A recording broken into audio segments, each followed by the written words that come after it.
Hi, Bill DeWeese here from voice-over-training.org as we're heading into the 4th of July weekend, and I hope you're doing well and you've got some big plans for this weekend. And I know I do. My wife Vicky and I are actually getting ready to head out of here, and that really is the topic of conversation, not the fact that I'm taking a vacation, but the reason that came about.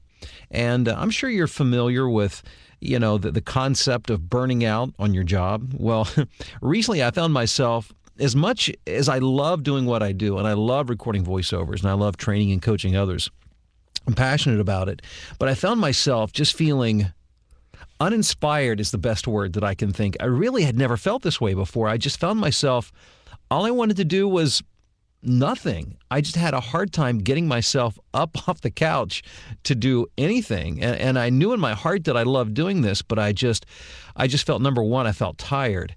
And as I mentioned, I felt uninspired and almost like just lethargic. I just thought, you know what? I felt like I just couldn't take the next step to do the next thing that I needed to do.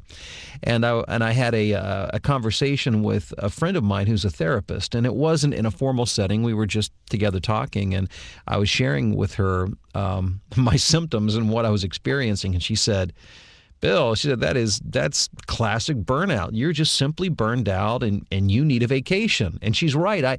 My wife and I have not been alone on a vacation it's been probably 6 years that we've done it. And since I've become a voice talent, I just never, even when we go to do something, I don't do it for very long of a period of time. Normally it's a long weekend.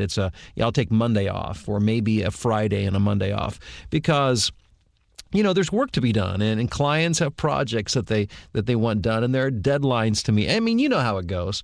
And the thing is, you can really get caught up in that, and you can forget to keep your priorities straight, like I did. And I'm back running again, actually training to run the Chicago Marathon this fall. It'll be my third time. I haven't run it in 16 years, so quite a challenge. But on my playlist that I use to listen to on my iPod when I run, there's a Rascal Flatts song from their newest album called Play.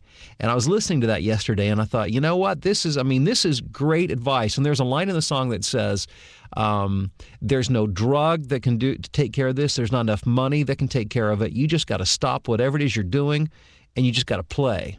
And so if you find yourself in that place where you're just burned out, and you just need a break, and you don't have to do something exotic and expensive, but just setting things aside. Now, here's what I promised my wife. I promised her that I would turn off the email function on my iPhone, and that I would not take business calls. I would not check my email while we're gone. And by the way, we're headed to Florida, so I'm going to trade in this very faded Chicago wintry pale look for hopefully a golden bronze tan when I come back later next week. So, before you get to that point, make sure you build in some important you time where you can just rest and recharge the batteries. And I know you know that, and I know that, but you know what? We just don't do it. And that doesn't, and I'm not talking about leaving on a vacation and taking your equipment with you. Not that I haven't done that myself, and not that you can't do that kind of thing, but occasionally you just got to get away from everything and say, you know what, it'll be here when I get back, and I'll deal with it when I get back. So don't let yourself get to the place where you just can't function anymore. Enjoy your life. Life is too short, and recharge the batteries, and it will make you twice as effective when you come back to do whatever it is you have to do afterwards, whether it's voiceovers or if you're doing another job now in the meantime, whatever the case may be. So I'm checking out of here, heading to Florida, flying off in the morning. I'll check back with you in several days. Again, hopefully a few shades darker than I am now, and rested and rejuvenated and ready to rock and roll. We'll talk to you soon.